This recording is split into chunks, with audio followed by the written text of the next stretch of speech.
আসসালামু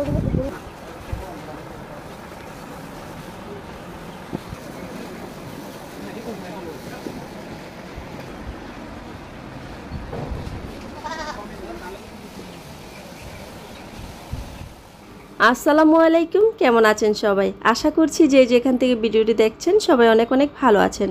আজকে খুবই ইন্টারেস্টিং একটা ভিডিও নিয়ে হাজির হলাম। আশা করি আপনাদের সবার কাছে ভিডিওটি ভালো লাগবে। আমরা কিছু টাকা পয়সা নিয়ে বেরিয়ে গেলাম। কী উদ্দেশ্যে? অবশ্যই একটা খামারে চলে আসছি। খামারের নামটা মনি ডেইরি ফার্ম। এই লোকেশনটা আমরা নিয়েছি চাকা বাংলার ভিডিও দেখে। এখানে একটা প্রতিবেদন করেছিল, সেটা দেখে আমাদের ভালো লেগেছিল। আমরা কথা বলেই কিন্তু এখানে গিয়েছি। দেখতে পাচ্ছেন খুবই সুন্দর সুন্দর গরু। আমাদের গরুগুলো তো দেখতে খুবই ভালো লাগছিল।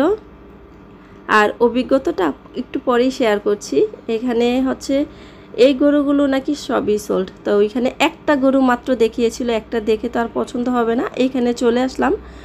ওনাদের ফার্মটা ভাগে ভাগে 3 জায়গায় রাখা আছে গরুগুলো। তো একসাথে আর কি সবগুলো না। আর এই গরুটা দেখেন, এই গরুটা কয়েক মিনিটের মধ্যে ওর সাথে ক্লোজ হয়ে গিয়েছিল। ও আদর করছিল এই গরুটা, আবার মাথা হাত বুলানোর জন্য মাথাটা বাড়িয়ে দিবে। আর ওরও গরুটার জন্য অনেক মায়া হয়ে গিয়েছিল খুব কম সময়ে, দেখতে পাচ্ছেন। তো যা বলছিলাম, আমরা এত দূর থেকে গরু দেখার জন্য গিয়েছিলাম ভিডিও দেখে, কিন্তু গিয়ে অভিজ্ঞতা খুবই খারাপ। এখানে ওনারা প্রফেশনাল না, তেমন ভালোভাবে গরু দেখাতে পারছিল না। আমার ছেলে দেখতে পাচ্ছেন কিভাবে সামনে চলে গেল। আমি তো ভয়ে একপাশে দাঁড়িয়ে আছি। যা বলছিলাম, ওনারা আসলে কি গরু দেখাবে, কোনগুলো সোল্ড হয়ে গেছে, মানে বুকিং করে ফেলেছে, ওনারা নিজেরও যায় না। তাই মনে কষ্ট নিয়ে খুব হতাশ হয়ে আমরা বেরিয়ে পড়লাম। আস্তে আস্তে আরও একটা ফার্মে ঢুকেছিলাম। আর এটা আরেকটা ফার্ম। আমাদের যে গাড়িওয়ালা ছিল, উনি এই ফার্মে নিয়ে এসেছে। এই ফার্মটা খুবই ভালো ছিল, ওনাদের ব্যবহার অনেক ভালো ছিল। আমরা এখানে আসলাম।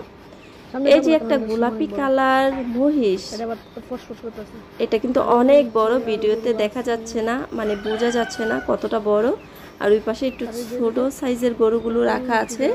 এই মহিষটা আমার থেকেও অনেক বড় ছিল, ভিডিওতে দেখা যায় না। আর এই গরুগুলো তো অনেক বড়, আমার থেকেও অনেক বড়। এই ফার্মটা আটিবাজার বা নয়া বাজারের এরিয়াতে পড়ে। আর এই ফার্মের নাম কাসওয়াল এগ্রো অ্যান্ড ডেইরি ফার্ম। আর এই ফার্মে কিন্তু বিভিন্ন সাইজের গরু পাবেন, যে যার বাজেট অনুযায়ী অবশ্যই নিতে পারবেন। আর বুকিং দিয়ে রাখলে আমরা ঈদে ডেলিভারি নিব, সে কারণেই এসেছি। আপনারাও চাইলে কিন্তু বুকিং দিতে পারবেন।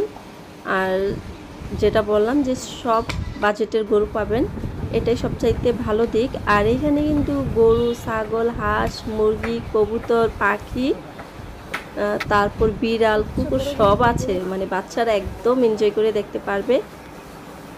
আমাদের কাছে আর কি ভালো লেগেছে। হেঁটে হেঁটে যে ভিডিওগুলো, সেটা তো আমার ছেলে করেছে, আমি তো অনেক ভয় পাই। আমি বসে থেকে কিছু ভিডিও নিয়েছি। ওর বাবার ইচ্ছাতেই আমার আশা। ওরা হাটে গিয়ে গরু কিনে, তাই কখনো আমাকে নিয়ে বের হতে পারে না। এবার যেহেতু ফার্মে এসেছি, তাই আমাকে সঙ্গে নিয়ে আসা। আর ছেলে অনেক খুশি। গরু আমরা একটা অলরেডি পছন্দ করেছি। আর এই পাশে গরুগুলো অনেক বড় বড় ছিল, আমি যাইনি ভয়ে। আর এই তো গরুগুলো দেখছিলাম আর কি, এখানে ভালোই লাগছিল দেখতে। আর এই দেখেন এই মুরগিটা, এটা নাকি বিদেশি। বললাম না, এখানে সব কিছু আছে। রাজহাঁস আছে, যেটা দেখে আমি ভয় পেয়েছিলাম। আর এই পাশে এই গরুটাকে বারবার আদর করার চেষ্টা করছিল, বাট গরুটা অনেক ভয় পাচ্ছিল। কেমন লাগছে গরুগুলো বলেন? যারা গরু লাভার আছেন, কোরবানির হাট পছন্দ করেন, তারা অবশ্যই জানাবেন। আমার ছেলের মতো পাগলা কারা আছেন, তারা অবশ্যই জানাবেন ভিডিওটা কেমন লেগেছে। আর আমরা অবশ্যই বুকিং দিয়ে আসছি। আমাদের কোরবানি গরু আনবো ঈদের সময়। আজকের মতো বিদায়, আল্লাহ হাফেজ।